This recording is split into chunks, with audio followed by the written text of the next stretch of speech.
So yes, welcome all of you to the session. तो हमारा chapter चल रहा है थर्मोडायनेमिक्स, और थर्मोडायनेमिक्स में हमने कहां तक पढ़ लिए थे अभी? तो इसमें हमने वर्क डन पे आके हम रुके थे कि केमिस्ट्री और फिजिक्स में वर्क डन कैसे अलग अलग है। तो अगर हम work done by the system लेते हैं तो हमारे फिजिक्स में हम उसको पॉजिटिव लेंगे कि नेगेटिव लेंगे? पॉजिटिव लेना पड़ेगा। तो अब हम फिजिक्स के सेंस में बात करेंगे, लेकिन मैंने चेंजेस आपको बता दिया था कैसे होने वाला है, ठीक है। तो चलो, वर्क डन का जो इसमें मैंने बताया था आपको, मैक्सिमम ग्राफ जो बनने वाले वो कौन से ग्राफ बनेंगे?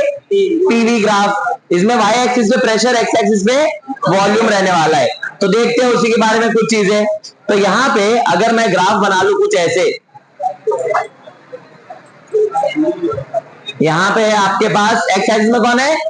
वॉल्यूम, और वाई एक्सिस में प्रेशर है। तो मैं अगर एक ग्राफ ऐसा कुछ बनाऊं ए टू बी, तो अब मेरे को बताओ ये ए टू बी प्रोसेस में प्रेशर कम हो रहा है क्या बढ़ रहा है?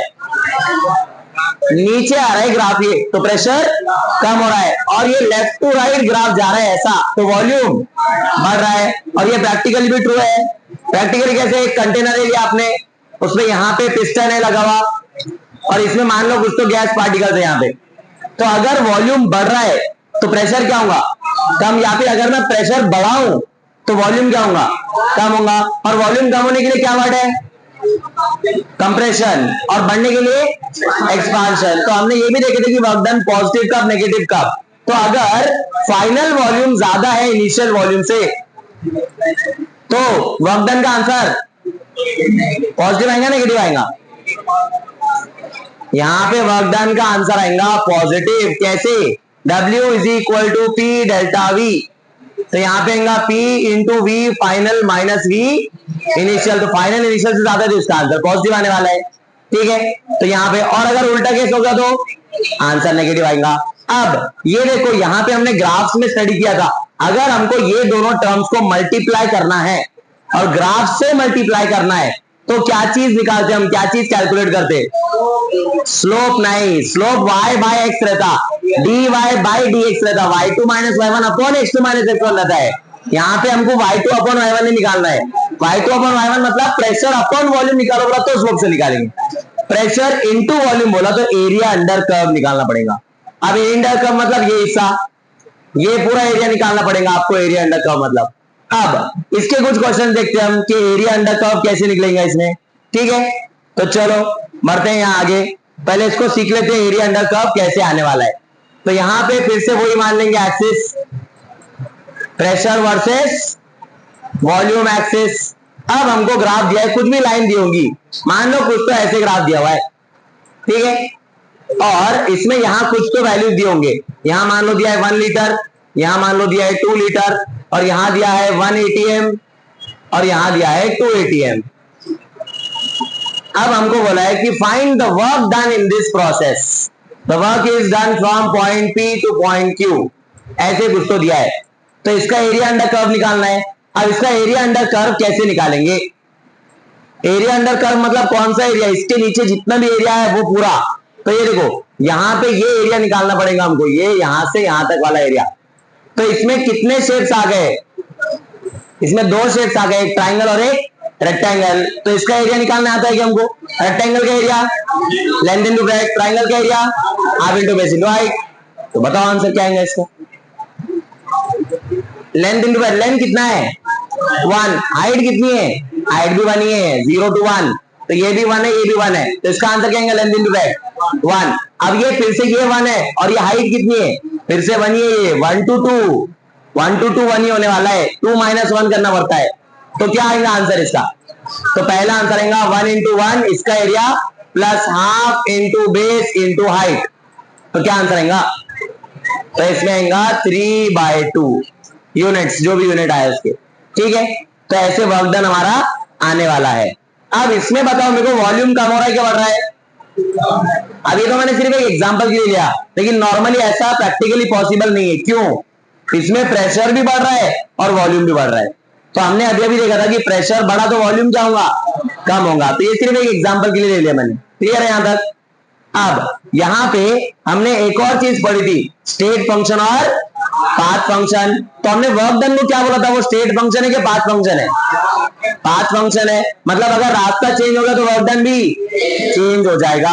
तो उसका भी एक एग्जांपल देख लेते हैं। तो अब यहां पे देखो मैं एक डायग्राम बना रहा हूं वैसे ही कुछ। अब हमारे पास दो रास्ते आने के लिए, तो रास्ते कुछ ऐसे दिए हुए, एक हमको यहां से यहां पे आना है, ठीक है, इसका एक रास्ता ये है, दूसरा रास्ता कुछ ऐसा है,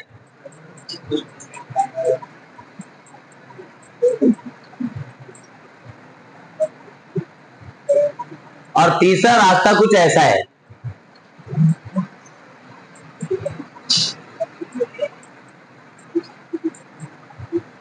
तो ये तीन रास्ते आ गए हमारे पास, ये वाला है फर्स्ट येलो वाला, ग्रे वाला सेकेंड, और पिंक वाला थर्ड। अब ये तीनों रास्तों में हमको वर्क डन निकालना है, यही एक्सिस दिया हुआ है सब में, प्रेशर वॉल्यूम एक्सिस। अब कौन सा वर्क डन सबसे ज्यादा रहेगा, जिसका एरिया सबसे ज्यादा है, तो किसका एरिया अंडर कर्व सबसे ज्यादा आने वाला है। अब ये देखो, अगर मैं ये वाला येलो लाइन का एरिया अंडर कर्व निकालूंगा तो इसका इतना एरिया आने वाला है, ये पूरा एरिया आएगा इसका एरिया अंडर कर्व, ठीक है। तो ये फर्स्ट का वर्क डन हो गया, इतना एरिया आने वाला है। अब दूसरा निकालते हम, ये हो गया फर्स्ट वाले का, अब निकालते हैं सेकेंड वाले का। तो सेकेंड वाले का ये लाइन के अंदर निकालना है, तो इसका इतना एरिया आएगा, तो वो येलो वाले से कम आया कि ज्यादा आया, ये इतना कम हो गया, ठीक है। अब निकालते हैं थर्ड वाले का, तो अब थर्ड वाले का निकालते हैं एरिया अंडर कर्व, तो वो ये एरिया है, इसका एरिया अंडर कर्व सिर्फ इतना आएगा। तो सबसे कम किसमें आ रहा है, सबसे कम ये थर्ड वाले में आ रहा है, ठीक है। तो और सबसे ज्यादा किसमें आया था, सबसे ज्यादा फर्स्ट वाले में आया था। तो हम यहां लिख लेंगे work done in first process is greater than work done in second process is greater than work done in third process. क्या यहां तक क्लियर है। अब ये तो हो गया कुछ ऐसे काम का। अब हमने और एक प्रोसेस देखा था जिसका नाम था साइक्लिक प्रोसेस, और साइक्लिक प्रोसेस को क्या स्टेटमेंट से याद किया था हमने, अजीब दास्तां ये जहां शुरू वहीं खत्म। अब देखो उसमें ग्राफ आया तो क्या करना है, अब उसमें एरिया अंडर कर्व तो नहीं निकाल सकते, क्यों नहीं निकाल सकते, ये देखो कुछ ऐसे ग्राफ बनने वाला है उसका। अब फिर से प्रेशर वर्सेस वॉल्यूम ग्राफ निकाल लेंगे हम।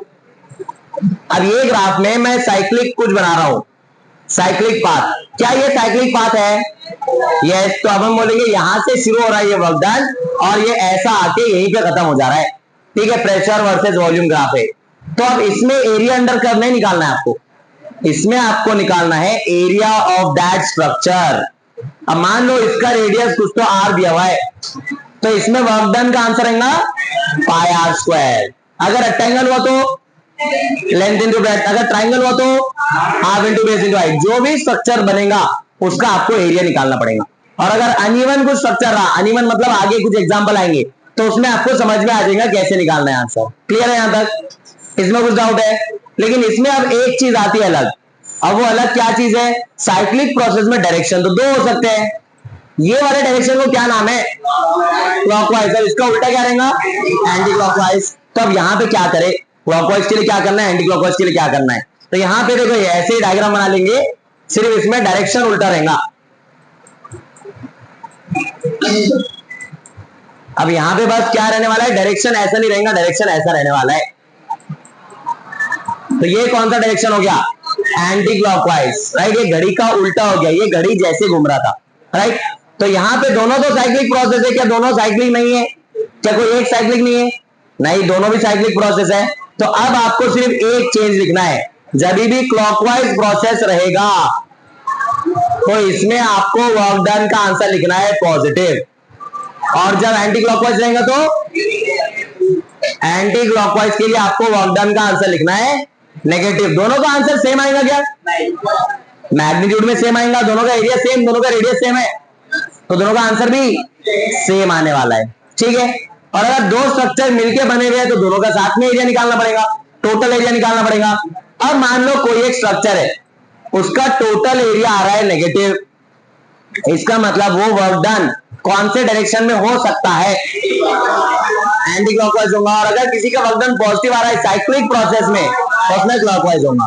क्लियर है यहां तक। तो चलो इसके कुछ एग्जांपल्स करते हैं।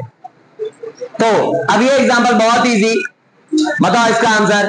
क्या दिया है इसमें? In a figure two indicator diagrams are shown if the amount of work in the two cases are W1 and W2 respectively, then in दोनों के बीच में रिलेशन बताओ, किसका वर्क डन ज्यादा, किसका वर्क डन कम। यहाँ पे सिंपल सी बातें दिख रहा है हमको, यहाँ पे इतना एरिया आने वाला है, ये पूरा एरिया आने वाला है, और यहाँ पे सिर्फ इतना एरिया आने वाला है। तो जितना एरिया ज्यादा उतना वर्क डन ज्यादा, क्योंकि वर्क डन का फॉर्मूला देखा हमने एरिया अंडर कर्व। तो इसका वर्क डन ज्यादा है फर्स्ट प्रोसेस का, और सेकंड प्रोसेस का वर्क डन कम है। तो ऐसा किधर है? फर्स्ट प्रोसेस का वर्क डन ज्यादा है, सेकंड प्रोसेस का कम है। सिंपल, ठीक है। तो अब देखो आगे ऐसे ही क्वेश्चन आने वाले बहुत सारे। अब इसका आंसर बताओ, बहुत सिंपल आंसर है। तो फिर से इसमें खाली ये देखना है हमको, बोलना है आंसर इसका पॉजिटिव आने वाला है, नेगेटिव आने वाला है, जीरो आने वाला है, या हम बोलेंगे कान से। इसका एरो ऐसा है और इसका एरो ऐसा है। तो अब यहाँ पे जो क्लॉकवाइज वाला रहेगा उसको पॉजिटिव लेंगे क्या नेगेटिव लेंगे? पॉजिटिव। तो ये वाला क्लॉकवाइज है, छोटा सर्कल, तो इसका वर्क डन भी छोटा आएगा, पॉजिटिव में छोटा आएगा, और इसका वर्क डन नेगेटिव में ज्यादा आएगा। तो हमको टोटल वर्क डन निकालना है। तो मैं total work done, net amount of work पूछा है, मतलब टोटल वर्क डन, तो हम बोलेंगे W1 प्लस W2। अब W1 तो पॉजिटिव और छोटा है, स्मॉल, और W2 नेगेटिव है और लार्ज है। तो छोटी क्वांटिटी माइनस बड़ी क्वांटिटी, नेगेटिव क्वांटिटी, तो आंसर है आपका नेगेटिव। क्लियर है? तो ऐसे इसमें क्वेश्चन आएंगे। अब यहाँ पे 2 सर्कल की जगह मैं 4 सर्कल कर दूंगा, तो आपको सेम काम करना है, ठीक है। और अगर इसमें कुछ वैल्यूज दे दिए रेडियस की, तो वो भी डाल देना पड़ेगा, तो एक्चुअल आंसर भी आ जाएगा। और वर्क डन का यूनिट नॉर्मली क्या लिखेंगे आप? जूल्स। सीजीएस में और एक क्या यूनिट रहेगा इसका? कैलोरीज, ठीक है। तो ये तीनों यूनिट में आपका आंसर आ सकता है, और आंसर आ रहा है जूल में, ऑप्शंस में कैलोरीज। तो क्या करेंगे? 4.2 से डिवाइड करेंगे। कैलोरीज टू जूल्स में आना है तो मल्टीप्लाई करते हैं, जूल्स टू कैलोरीज में जाएंगे तो डिवाइड करना पड़ेगा, ठीक है। तो चलो बढ़ते हैं आगे। ये क्वेश्चन का आप लोग आंसर बताओ, क्या क्वेश्चन दिया है? देखो क्वेश्चन दिया है, a cyclic process shown the figure, the work done during the cyclic process is. तो निकालो वर्क डन इसमें। बहुत सिंपल क्वेश्चन है, सिर्फ एरिया निकालना है इसका, शेप का। अब ये शेप हमारा स्क्वायर है क्या? ट्राइंगल है क्या? सर्कल है क्या? नहीं, लेकिन हम इसको 2 शेप में डिवाइड कर सकते हैं जो हमारे पहचान के है। तो यहाँ पे मैं एक लाइन ऐसी बना दूंगा, ये ऐसी लाइन बना दूंगा मैं। अब देखो ये कौन सा शेप हो गया? स्क्वायर या रेक्टेंगल, जो भी बोलो, और ये ट्राइंगल हो गया। निकालो एरिया। तो एरिया कैसे निकालेंगे बताओ? इसकी लेंथ कितना है इसका? 1, और ये हाइट कितना है? हाइट 1 × 10⁻² है, ये ध्यान में रखना है। तो इसका लेंथ है 1, हाइट है 10⁻², मतलब कितना? 100, प्लस इसका एरिया ट्राइंगल का half into base into height. Base कितना है? 1, और हाइट फिर से 10⁻²। तो ये ऐसे कुछ आएगा। 10⁻² कितना होता है? 100, तो 1 × 100 आ जाएगा यहाँ पे, और यहाँ पे आ जाएगा 1/2 × 100। तो 100 + 50 150 जूल्स, जो इसका आंसर है। चलो अब ये प्रोसेस है, इसमें कुछ ऐसे प्रोसेस है, ये फर्स्ट, सेकेंड, थर्ड, फोर्थ। बताओ इसमें वर्क डन। अब देखो मैं नाम ऐसे रख लेता हूं, ये फर्स्ट है, ये सेकेंड है, ये थर्ड है, और ये फोर्थ है। फोर्थ में सबसे ज्यादा, उससे कम थर्ड, उससे कम सेकेंड, उससे कम फर्स्ट। क्यों? क्योंकि उनके नीचे का एरिया देखना है हमको, ठीक है। तो सिंपल क्वेश्चन है ये, और यही ग्राफ हम फिर से देखने वाले हैं कुछ टाइम बाद, ठीक है। तो ये चारों प्रोसेस का ग्राफ है, हमको जो 4 प्रोसेस पढ़ना है आगे, तो वो चारों का ग्राफ एक साथ है ये, ठीक है। तो ये आगे फिर से आने वाला, याद रखना है इसको। अब इसका बताओ answer, same graph same question. ये वाला प्रोसेस कैसा है? क्लॉकवाइज है क्या एंटी क्लॉकवाइज है? ये क्लॉकवाइज है और ये एंटी क्लॉकवाइज है। तो जितना ये ट्राइंगल है उतना ही ये ट्राइंगल है क्या? यस। तो दोनों का एरिया सेम है, एक क्लॉकवाइज है तो पॉजिटिव, दूसरा एंटी क्लॉकवाइज है तो नेगेटिव। जितना पॉजिटिव उतना ही नेगेटिव आंसर। तो ऐसे कुछ इसका आंसर आने वाला है, ठीक है। तो थोड़ा सा लॉजिक लगाना है इसमें, हर बार 0 नहीं होगा आंसर। थोड़ा सा लॉजिक लगाना है, देखना है कैसे आ रहा है, और आपका आंसर आ जाएगा इसमें, ठीक है। क्लियर है यहां तक? तो चलो बढ़ते हैं आगे। अब आइडियल गैस के बारे में कुछ बात कर लेते हैं, क्योंकि यहाँ पे हमको पूरे चैप्टर में आइडियल गैस की बात करना है। आइडियल का मीनिंग क्या है? आइडियल वर्ड का मीनिंग क्या है? आइडियल वर्ड का मीनिंग होता है परफेक्ट, जिसमें कोई कमी नहीं है। तो यहाँ पे आइडियल गैस मतलब कौन सा गैस? तो इसके कुछ अजम्पशंस है, ये हम नेक्स्ट चैप्टर में फिर से देखने वाले हैं काइनेटिक थ्योरी ऑफ गैसेस में। तो आइडियल गैस के कुछ प्रॉपर्टीज होते हैं। पहली प्रॉपर्टी, इसके पार्टिकल्स बहुत छोटे छोटे होंगे और सबका शेप स्फेरिकल रहेगा, एक ये प्रॉपर्टी हो गई। दूसरी प्रॉपर्टी, ये गैस पार्टिकल्स एक दूसरे से इंटरैक्ट नहीं करने वाले, ठीक है। तीसरी प्रॉपर्टी, इनका जब भी कोलिजन होगा, टकराव होगा, तो वो इलास्टिक कोलिजन होगा। ये ऐसे कुछ इसमें प्रॉपर्टीज है। और क्या दिया है देखो, ये क्या है, ये वर्ड का मीनिंग क्या है? हाइपोथेटिकल। तो ये ख्याली पुलाव है। हाइपोथेटिकल मतलब रियल में वो एग्जिस्ट नहीं करता, लेकिन हम अज्यूम करते हैं कि भाई गैसेस ऐसे बिहेव करते होंगे आइडियल गैस जैसे। फिर इसका कुछ ग्राफ भी आने वाला है, वो हम नेक्स्ट चैप्टर में देखने वाले हैं, केटीजीएन रेडिएशन में, ठीक है। तो यहाँ पे क्या दिया है, मॉलिक्यूल्स ऑक्यूपाई नेग्लिजिबल स्पेस, बहुत छोटा है तो उसको स्पेस भी कम लगेगा। And have no interactions which consequently obey gas laws. अभी गैस लॉज हम आगे पढ़ने वाले हैं, बॉयल्स लॉ, चार्ल्स लॉ वगैरह वगैरह, ठीक है। तो ये आइडियल गैस क्लियर हो गया। और आइडियल गैस इक्वेशन एक आपने पढ़ा हुआ है, वो क्या है? EV is equal to nRT। इसमें P क्या है? Pressure of the gas, V volume, small n number of moles, R gas constant की वैल्यू 8.314 और T टाइम है क्या? नहीं, ये टेम्परेचर है, ठीक है। तो ऐसा कुछ इक्वेशन आपने पढ़े, ये भी हमको काम में आने वाला है, ठीक है। तो चलो बढ़ते आगे। अरे ये बेसिक डेफिनेशन है, ये मिल जाएंगे आपको पीपीटी, इसका मत टेंशन लो, ठीक है। तो अब देखो, हमको बात करना है एनर्जी के बारे में, total energy of a gas. तो हमको मालूम है कि गैस पार्टिकल्स एक जगह बैठे रहते हैं क्या? नहीं, वो हमेशा मोशन में रहते हैं। तो जो चीज मोशन में रहती है उसके पास कौन सी एनर्जी? Kinetic energy. तो हम बोलेंगे गैस के पास जो टोटल एनर्जी है, हम गैस को धक्के मार के हटा रहे क्या? नहीं, इस पे कोई फोर्स लगा रहे क्या हम? नहीं। तो नॉर्मली वो एटमॉस्फेयर में घूमते रह रहा है हर गैस इधर से उधर। जैसे अगर मैं बात करूं, हमारे एटमॉस्फेयर में कौन से गैसेस है? Nitrogen, oxygen, carbon dioxide, ammonia, ये सब गैसेस का मिक्सचर है हमारे पास। और भी बहुत सारे हैं, लेकिन ये कुछ मेजर एग्जांपल्स है इसके। सबसे ज्यादा कौन सा एनवायरमेंट में? नाइट्रोजन है, ऑक्सीजन नहीं है, ठीक है। 70% के आसपास है नाइट्रोजन, ठीक है। तो ये चीज है। और यहां पर अब हम बोलेंगे टोटल एनर्जी हमको निकालना है। तो ये टोटल एनर्जी जो गैस पार्टिकल्स भाग रहे हैं, तो उनको हम धक्का तो दे नहीं रहे, तो वो खुद की एनर्जी यूज करके भाग रहे हैं। तो खुद की उनके अंदर की एनर्जी, उसको हम बोलेंगे इंटरनल एनर्जी। ये क्लियर है। और यहाँ पे इंटरनल एनर्जी को भी हम यू से डिनोट करेंगे। इससे पहले हमने कौन सी चीज को यू से डिनोट किया था? वहां पोटेंशियल एनर्जी था, यहाँ पे इंटरनल एनर्जी बोलने वाले हम। क्लियर है यहाँ तक? तो यहाँ पे the total energy is the internal energy and it is the kinetic energy of the particles. अब ये देखो, यहां पर एक और एग्जांपल, प्रेशर कुकर का। प्रेशर कुकर में हमने पानी डाल दिया है और गैस पे रख दिया है उसको। तो अब गैस पे अब सीटी निकाल दिए, ठीक है। तो यहां पर अब क्या हुआ? पानी बॉईल हो रहा है। अब पानी बॉईल हो रहा है, हम गैस बंद नहीं कर रहे, तो कुछ टाइम के बाद क्या होगा? कुकर फट जाएगा, क्योंकि उसमें सीटी निकाल दिए तो गैस बाहर जाने को जगह ही नहीं है, जो वेपर बन रहा हो। तो वो वेपर से क्या होगा? अंदर प्रेशर बढ़ता जाएगा, और इतना बढ़ जाएगा कि अब वो प्रेशर बढ़ रहा है, मतलब हो क्या रहा है एक्चुअल में, कि जो अंदर हमने हीट दे रहे हैं हम, उससे हमारा वाटर, लिक्विड वाटर किसमें कन्वर्ट हो रहा है? लिक्विड वेपर में, गैस में कन्वर्ट हो रहा है। और वो गैस पार्टिकल्स भागना चाह रहे हैं इधर उधर। अब वो जब भाग के जाके सरफेस को टकरा रहे, तो इस सरफेस पे थोड़ा प्रेशर आ रहा है। अब ऐसा एक पार्टिकल नहीं है, लाखों करोड़ों पार्टिकल्स है। जैसा मुझे एक मोल में कितने पार्टिकल रहते हैं? 6.023 × 10⁻23 एवोगैड्रोस नंबर। तो उतने एक मोल में, अब मान लो पानी हमने 18 ग्राम की जगह 36 ग्राम ले लिया है, तो 2 मोल्स आ गए। 2 मोल्स में उसके डबल पार्टिकल्स, तो अगर सब वेपर में कन्वर्ट हो गए, सब जाके टकराएंगे वॉल्स को।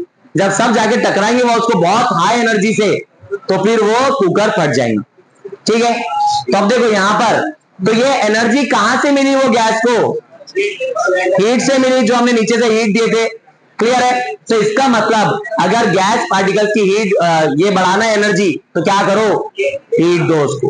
हीट ज्यादा बढ़ाएंगे, एनर्जी बढ़ जाएंगी। हीट कम कर देंगे, एनर्जी भी कम हो जाएगी।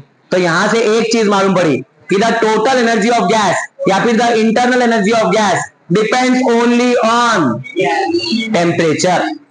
हीट मतलब गिनेंगे कैसे कितना हीट है, टेम्परेचर से, राइट। तो अब यहां पे गिनेंगे हम the total energy is the internal energy, और इंटरनल एनर्जी कौन सा फंक्शन है, स्टेट फंक्शन। मतलब क्या, वो सिर्फ इनिशियल वैल्यू फाइनल वैल्यू पे डिपेंड करता है, बीच में का रास्ते पे वो डिपेंड नहीं करता है, ठीक है। और इसी को क्या बोला जाता है, एवरेज थर्मल एनर्जी। यही तो हीट एनर्जी तो है, क्योंकि हीट दे रहे थे हम, ठीक है। इसको डिनोट कर लेंगे यू से, और इसको बोलेंगे it is directly proportional to temperature. अब प्रोपोर्शनलिटी हटा तो क्या लगाना पड़ता है, अब देखो इसमें कांस्टेंट क्या लगाने वाले हम, तो इसमें हम कांस्टेंट लगाने वाले हैं हाफ केबी।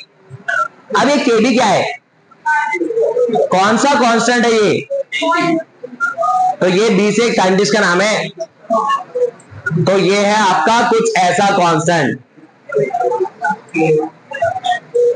Boltzmann constant. अब ये बोल्ट्जमैन कांस्टेंट क्यों नाम है, क्योंकि ये साइंटिस्ट ने बताया था, और इसकी वैल्यू कितनी है 1.38 है वैल्यू, ठीक है। तो ऐसे कुछ इसका आंसर आने वाला है।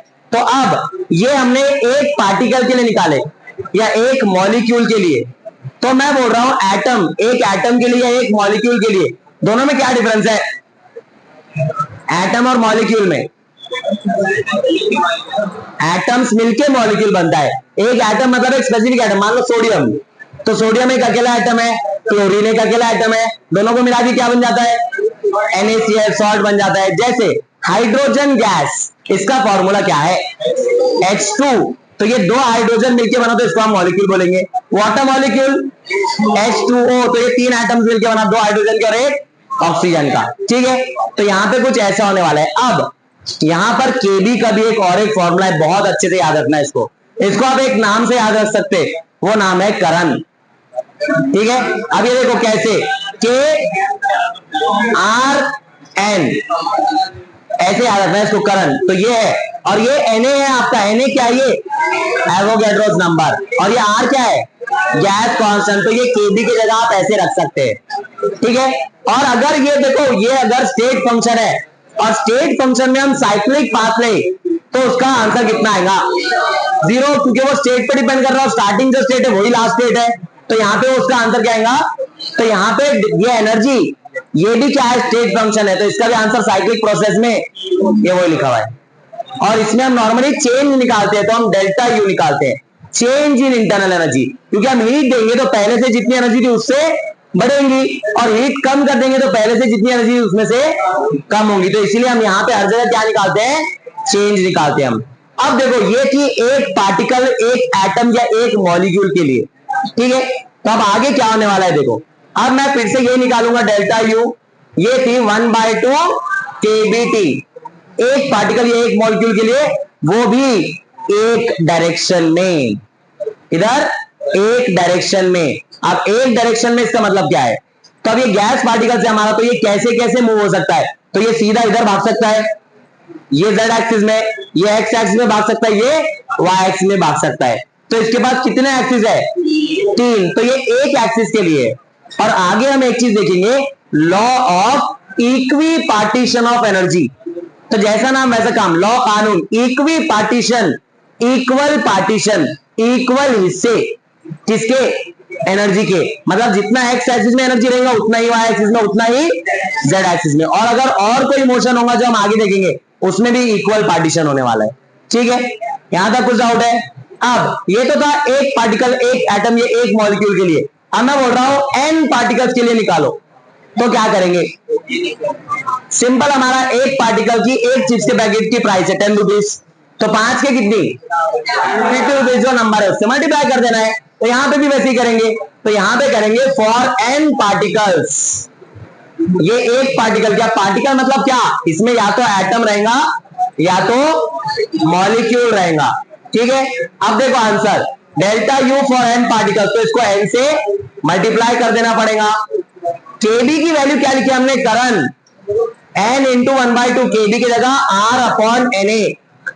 अब ये एन अपॉन एन ए क्या होता है, नंबर ऑफ मोल्स, तो यहां पे फॉर्मूला कुछ ऐसे बन जाएगा, delta U is equal to 1/2 R T as it is, ये N upon N A small n जो होता है नंबर ऑफ मोल्स, तो अब यहाँ पे नंबर ऑफ मोल्स के वो तीनों फॉर्मूले फिर से लग जाएंगे और उसके क्वेश्चंस आएंगे यहाँ पे। तो अब देखो, अगर हमको गैस का कोई इंटरनल एनर्जी पूछा तो उसमें कितने चीजें हमको लगने वाले, तो दो ही चीजें लगने वाले हैं, नंबर ऑफ मोल्स और टेम्परेचर। ये दोनों चीजें दे दिया तो हम गैस की इंटरनल एनर्जी निकाल सकते हैं, ठीक है। और टेम्परेचर कौन से यूनिट में लेना है यहाँ, तो ऐसा यूनिट में लेना है। ऐसा यूनिट कौन सा है टेम्परेचर का, केल्विन। तो डिग्री में भी दिया तो उसको केल्विन में कन्वर्ट करना पड़ेगा। तो अगर क्वेश्चन में दे दिया कि find the internal energy of 2 moles of hydrogen gas at 27 degree Celsius, क्या बोला है क्वेश्चन में, 2 moles of H2 gas at 27 degree Celsius. Answer क्या आएगा, delta U is equal to 1/2 R को आर देंगे। नंबर ऑफ मोल्स कितने बोला मैंने, तो यहां आ जाएगा ये 2 और ये 27 डिग्री सेल्सियस मतलब कितना केल्विन, 300 केल्विन। तो ये 2 क्या बचा आंसर 300 आर। और अगर मेरे को अप्रोक्सीमेट आंसर निकालना है तो आर की वैल्यू 8.31 को अप्रोक्स करके मैं क्या लिख लूंगा 8, तो 3 into 8 तो आएगा इसका आंसर 2400 यूनिट जूल्स, ठीक है। तो ये ऐसे कुछ आंसर आने वाला है इसका, क्लियर है यहां तक। Law of equipartition of energy, जैसे हमने डिस्कस किया कि इक्वी पार्टीशन मतलब हर जगह पार्टीशन सेम होने वाला है। तो अगर मैं बोलूं कि मेरे पास का जो पार्टिकल है वो एक्स एक्सिस में मूव हो रहा है, वाई में और जेड में, तो ये कितने एक्सिस में मूव हो रहा है, तो एक एक्सिस के लिए हमारे पास आंसर है 1/2 केबीटी, तो दो एक्सिस के लिए 2/2 केबीटी, तीन एक्सिस के लिए 3/2 केबीटी। अब ये जो मैं एक्सिस की बात कर रहा हूं यहां पे लिख भी लेंगे, यहाँ पे delta U is equal to 1/2 KBT X axis में। फिर ऐसे ही सेम किसके लिए आएगा, वाई एक्सिस में, और ऐसे ही सेम। और अगर हमको बोला है कि एक हमारा पार्टिकल जो है वो तीनों एक्सिस में जा रहा है तो उसकी टोटल इंटरनल एनर्जी निकालो, तो क्या आएगा answer, delta U is equal to delta U X plus delta U Y plus delta U, तो इसका आंसर क्या आएगा 3/2 केबीटी, 1/2 1/2 1/2 तीन बार आ गया, क्लियर है यहां तक। तो ये इतना ही law of equipartition of energy की, भाई पार्टीशन इक्वल होने वाला है हर जगह, सबको बराबर का हिस्सा मिलने वाला है, ठीक है। अब सबसे इंपॉर्टेंट पॉइंट आने वाला है इसका, इस चैप्टर का सबसे इंपॉर्टेंट पॉइंट जो आगे के चैप्टर में भी बहुत काम में आने वाला है, उसका नाम है डिग्रीज ऑफ फ्रीडम। ये सबसे इंपॉर्टेंट बिट है। अब इसका मतलब समझ लो, बहुत इजी है लेकिन मीनिंग समझना है बस। तो डिग्री ऑफ फ्रीडम मतलब क्या, तो इसमें हमारे पास अलग अलग टाइप के मॉलिक्यूल्स रहने वाले हैं। हम पहले बोलेंगे मोनो एटॉमिक मॉलिक्यूल, इसका मतलब क्या है, एक मॉलिक्यूल ऐसा जिसमें एक ही एटम है, इसका एग्जांपल है सोडियम। क्या इसके एग्जांपल में क्लोरीन आएगा, नहीं, Cl2 लिखते हैं हम, तो उसमें दो एटम्स आ गए, तो ये मोनो एटॉमिक रहा। क्या मोनो एटॉमिक मतलब क्या, एक एटम जिसमें है, ठीक है। अब और हमने बोला एटम का शेप कौन सा रहेगा, स्फेरिकल। तो अब देखो यहां पे मैं इसका शेप बना लेता हूं कुछ ऐसे। तो अब ये मान लो मेरे पास एक पार्टिकल है, ठीक है, और ये पार्टिकल को मेरे को मूव कराना है। अब ये ऐसा पार्टिकल है, अब मैं इनको कैसे कैसे मूव करा सकता हूं, ये ध्यान से देखो। एक तो चीज ये है कि मैं इसको एक्स एक्सिस में मूव कराऊंगा ऐसे, दूसरा वाई एक्सिस में, तीसरा जेड एक्सिस में। तो ये तीन एक्सिस में हो सकता है, बाहर नहीं ला सकते इसको, तो तीन एक्सिस में तो ये मूव हो रहा है। अब देखो और कैसे मोशन हो सकता है इसका। अब ये येलो बॉल को मैं ऐसा गोल घुमा सकता हूं, तो ये मैं एक एक्सिस में गोल घुमा रहा हूं ऐसे, दूसरा ऐसे गोल घुमा सकता हूं मैं, और तीन एक्सिस में तीन तरह से गोल घूम सकता है। मान लो ये पेन है तो इसको मैं ऐसे गोल घुमा पा रहा हूं, ऐसे गोल घुमा सकता हूं और ऐसे गोल घुमा सकता हूं, तो ये तीन एक्सिस में घूम रहा है। तो यहां पे जब इसको हम घुमाएंगे, अब हमको ये देखना है चेंज कहां पर दिख रहा है, फर्क कहां पर दिख रहा है। तो ये एक्स एक्सिस में इसको मूव करेंगे तो चेंज दिख रहा है, वाई एक्सिस में करेंगे तो भी दिखेगा, जेड एक्सिस में करेंगे तो भी दिखने वाला है, लेकिन क्या इसको घुमाएंगे तो चेंज दिखेगा, नहीं दिखेगा। तो इसके डिग्रीज ऑफ फ्रीडम कितने आए, तीन, एक्स एक्सिस, वाई एक्सिस और जेड एक्सिस। तो हमको इतनी बार चेंज ऐसे घुमाना है, मूव करना है कि उसमें चेंजेस दिखे। तो इसमें हमने दो तरह से मोशन दिए इसको। ये मोशन कौन सा था, लीनियर मोशन, ट्रांसलेशनल मोशन, और दूसरा कौन सा दे रहे थे, रोटेशनल मोशन। तो वही यहां पे आता है, लीनियर डिग्रीज ऑफ फ्रीडम या ट्रांसलेशनल डिग्रीज ऑफ फ्रीडम और रोटेशनल डिग्रीज ऑफ फ्रीडम। तो अगर मेरे पास मोनो एटॉमिक मॉलिक्यूल है, मोनो एटॉमिक मॉलिक्यूल है, तो इसके लिए मेरे पास लीनियर डिग्री ऑफ फ्रीडम कितने हैं, इसको शॉर्ट में से लिखते हैं DOF। तो यहां है लीनियर डिग्री ऑफ फ्रीडम 3, एक एक्स एक्सिस, एक वाई एक्सिस और एक जेड एक्सिस। अब मेरे पास रोटेशनल डिग्री ऑफ फ्रीडम कितने हैं इसमें, 0, क्योंकि इसको कैसे भी रोटेट करो इसका कोई चेंज नहीं दिखने वाला है। क्लियर है यहां तक। और एक चीज इसमें बहुत इंपॉर्टेंट आती है कि अगर कहीं भी ऐसे आ गया एट हाई टेम्परेचर, अब आपको क्या करना है, तो ऐसे जब भी आया, जो भी क्वेश्चन आने दो, जितना भी डिग्री ऑफ फ्रीडम रहने दो, उसमें आपको कर देना है +2। कितना कर देना है, +2। या फिर क्वेश्चन में ऐसा भी देगा कि I have a mono atomic particle and it has 1 extra degree of freedom, so now how many degrees of freedom it have, एक एक्स्ट्रा है उसके पास, इतना ही बोला है, तो नॉर्मली है 3, एक एक्स्ट्रा कितना 4, और ऐसा बोला है at high temperature and it has 1 extra degree of freedom, तब 6 हो जाएगा। और इसको डिनोट करते हैं डिग्री ऑफ फ्रीडम को स्मॉल f से, ठीक है, और शॉर्ट फॉर्म में इसको लिखते हैं DOF। क्लियर है यहां तक, ये क्लियर है डिग्री ऑफ फ्रीडम का कॉन्सेप्ट। तो ये था मोनो एटॉमिक के लिए। तो मोनो एटॉमिक के लिए सिर्फ कौन सा डिग्री ऑफ फ्रीडम है, लीनियर। और इसके एग्जांपल्स जो अकेले अकेले एटम्स है वो कौन से है, तो इसका एग्जांपल है सोडियम, और कौन सा एग्जांपल है इसका, मैग्नीशियम, नियॉन, आर्गन, वो लास्ट का तो पूरा कॉलम ही है, ठीक है, बोरॉन भी है, नाइट्रोजन आएगा क्या, हाइड्रोजन आएगा क्या, नहीं, वो दुकेले, डाई एटॉमिक मॉलिक्यूल। इसका मतलब क्या है, इसके एक मॉलिक्यूल में कितने एटम्स रहने वाले, 2 एटम्स रहने वाले। इसके एग्जांपल्स H2N2 Cl2 O2 और N2 तो आ गया, और Br2, ये बहुत सारे गैसेस आ जाएंगे इसमें। जो भी गैसेस में या जो भी मटेरियल में 2 एटम्स आते हैं वो सब इसमें आ जाएंगे। अब देखो इसका डायग्राम बना के देखते हैं इसके डिग्री ऑफ फ्रीडम कितने आने वाले हैं। तो इसमें 2 एटम्स बना लेंगे,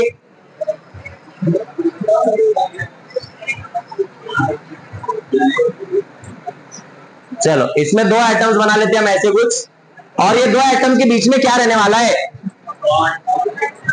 बॉन्ड। अब बॉन्ड होता क्या है,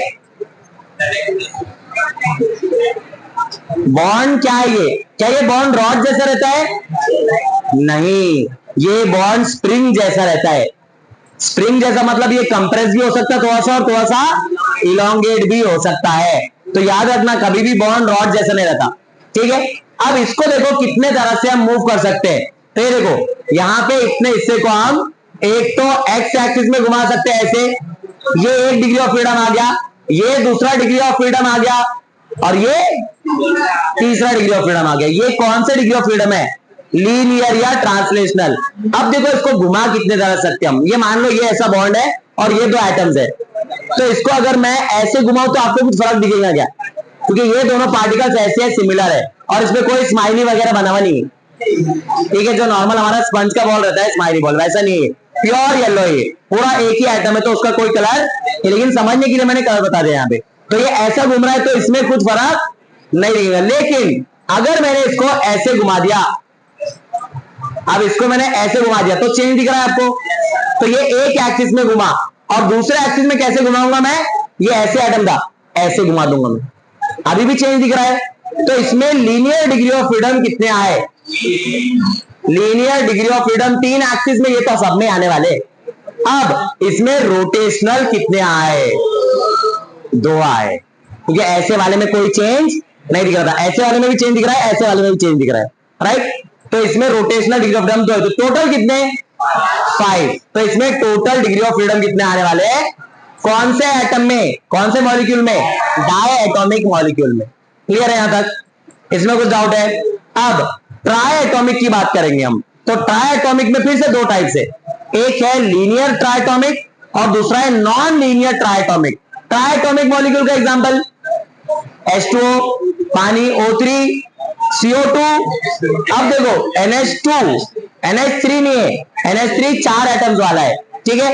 अब देखो ट्राई एटॉमिक का बताता हूं मैं एग्जांपल, ट्राई एटॉमिक। अब इसमें मैं जो 2 टाइप्स बोल रहा हूं कौन से है, पहला है लीनियर, दूसरा है नॉन लीनियर, लीनियर मतलब क्या, एक लाइन में रहने वाला है वो, नॉन लीनियर मतलब एक लाइन में नहीं रहने वाला है। तो आपने वाटर मॉलिक्यूल की स्टडी की है क्या? वाटर मॉलिक्यूल ऐसा कुछ दिखता है, क्या ये लीनियर है? नहीं। क्यों नहीं है लीनियर? यहाँ पे रीजन क्या है उसका, यहाँ पे कुछ तो एंगल बनता है। कितना एंगल बनता है?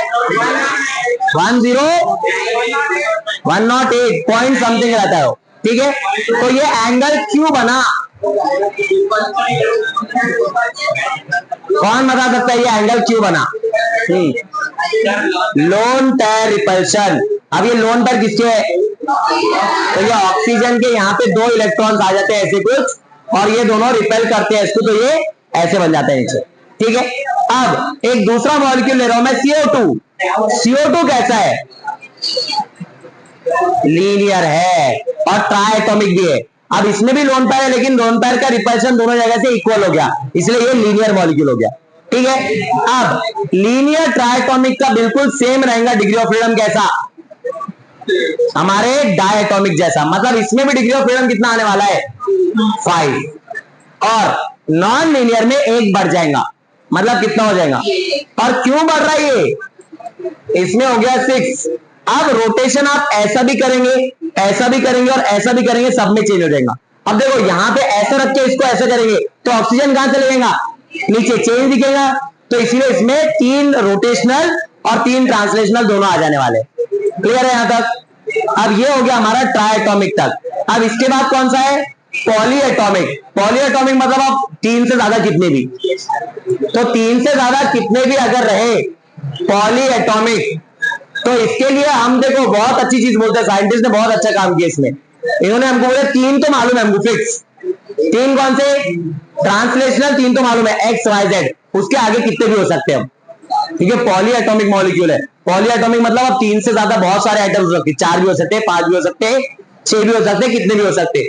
जैसे अगर मैं एक एग्जांपल लूं आपका सल्फ्यूरिक एसिड, उसमें कितने आइटम्स है? H2SO4, 7 आइटम्स है उसमें, और उसका स्ट्रक्चर किधर भी रहेगा। अब उसको किधर भी रोटेट करेंगे, कौन सी भी एक्सिस में, तो चेंज दिखने वाला है, तो उसमें कुछ भी हो सकता है एक्सिस। तो यहां पे एक बहुत अच्छी बात की उन्होंने कि यहां पे डिग्री ऑफ फ्रीडम अगर निकालना है F, तो उनको बोलना है कि भाई 3 तो है, 3 डिग्री ऑफ फ्रीडम तो है लीनियर, और उसमें कितने भी आ सकते, वो क्वेश्चन में दिया रहेगा। तो नॉर्मली इसके क्वेश्चन नहीं पूछता है पॉलीएटॉमिक के, नॉर्मली हमको पहले 4 कैटेगरीज का पूछता है। पहले 4 कैटेगरीज कौन से? Monoatomic, diatomic, linear triatomic, non linear triatomic, ठीक है। तो यहां तक क्लियर है?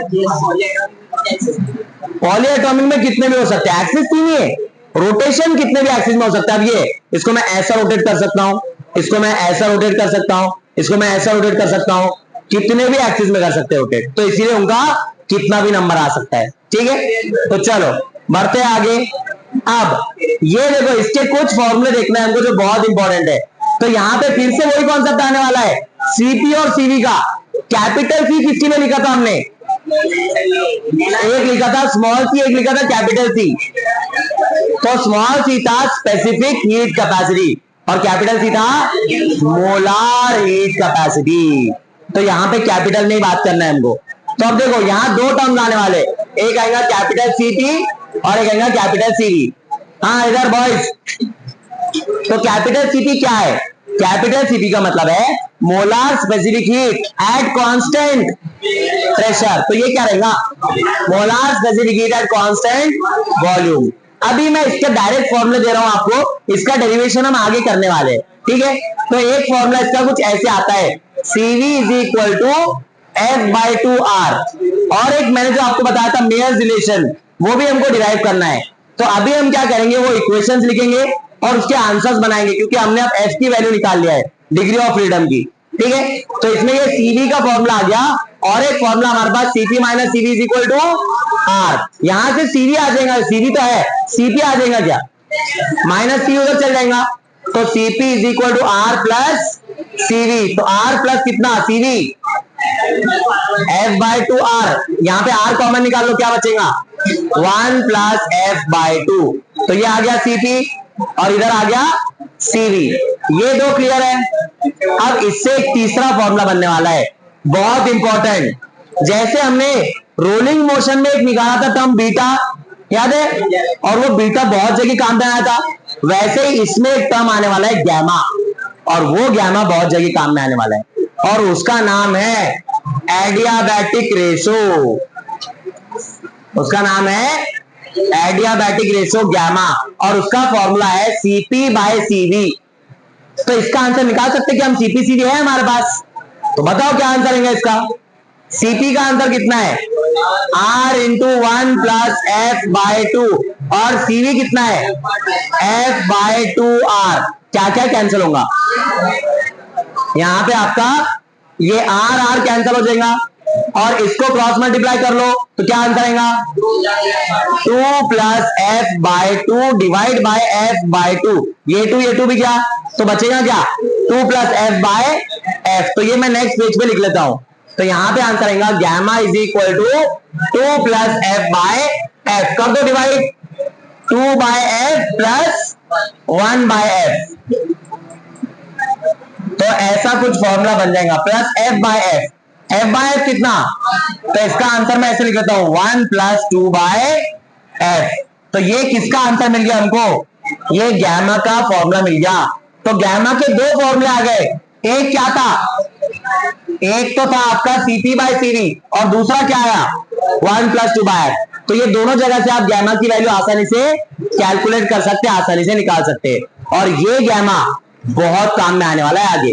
तो हम इसका एक टेबल बना लेते हैं, ठीक है, उसमें ये सब चीजें एक साथ आ जाएंगे, gamma, CP, CV, degree of freedom, ये सब एक साथ आने वाले इसमें, ठीक है। पहले ये टेबल बना लेते हैं।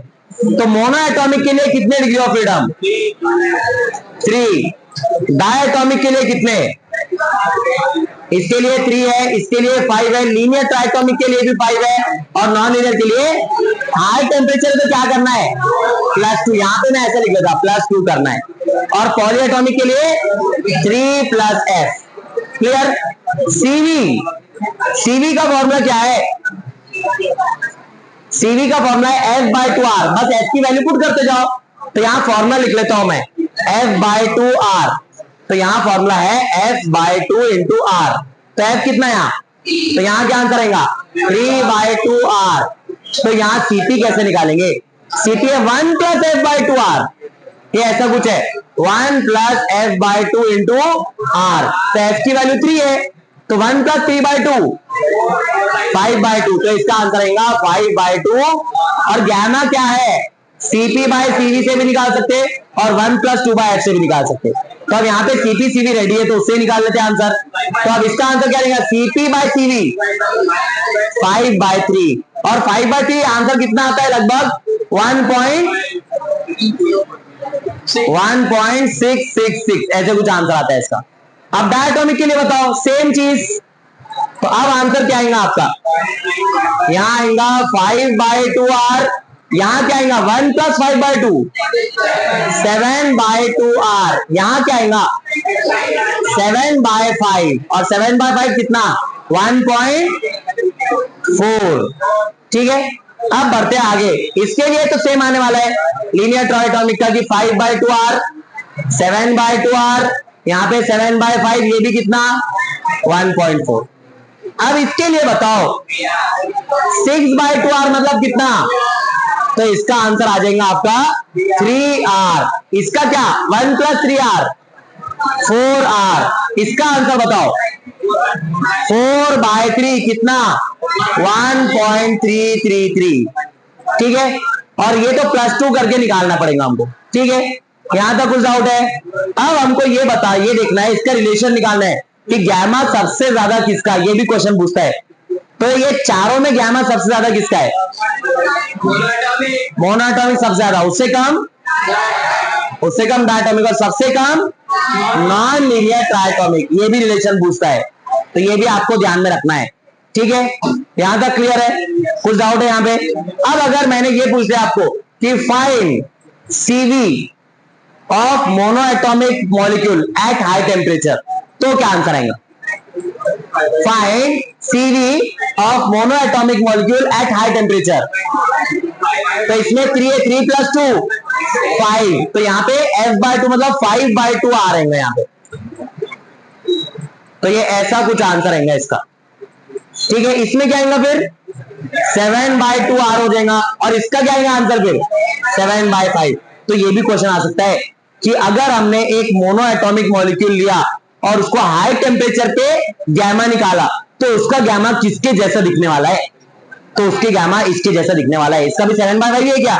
यस। तो ऐसा भी क्वेश्चन आता है, ठीक है। और क्वेश्चन ऐसा भी पूछ सकता है कि if I have a mono atomic molecule with 3 extra degrees of freedom, और हाई टेम्परेचर कुछ नहीं दिया है, सिर्फ दिया है 3 एक्स्ट्रा डिग्रीज ऑफ फ्रीडम, तो कितने डिग्री ऑफ फ्रीडम होगा उसके 6, तो उसका आंसर फिर इसके जैसा रहेगा, ठीक है। तो ऐसे भी क्वेश्चंस पूछे जाते हैं। ये एक क्वेश्चन छोटा सा कर लेते हैं। तो इसमें क्या दिया हुआ है, a polyatomic gas with n degrees of freedom has mean energy per molecule। पर मॉलिक्यूल के लिए हमने आंसर लिखा था delta U is equal to F/2 RTN। अब पर मोल बोला है तो n इज इक्वल टू 1, तो बचेगा क्या F/2 RT। F की जगह क्या लिखना है यहाँ पे, तो यहाँ पे क्या आंसर आएगा। तो इसमें कंफ्यूजन कहां होता है, n तो नंबर ऑफ मोल्स है, तो यहाँ पे n कैसे लिखेंगे फिर, तो ये ऐसे ट्विस्ट करता है क्वेश्चन को, ठीक है। यहाँ तक क्लियर है। तो आज के लिए यहाँ रुकते हैं, और इसके बहुत सारे क्वेश्चंस करना है हमको, तो ये हम करेंगे ब्रेक के बाद, ठीक है।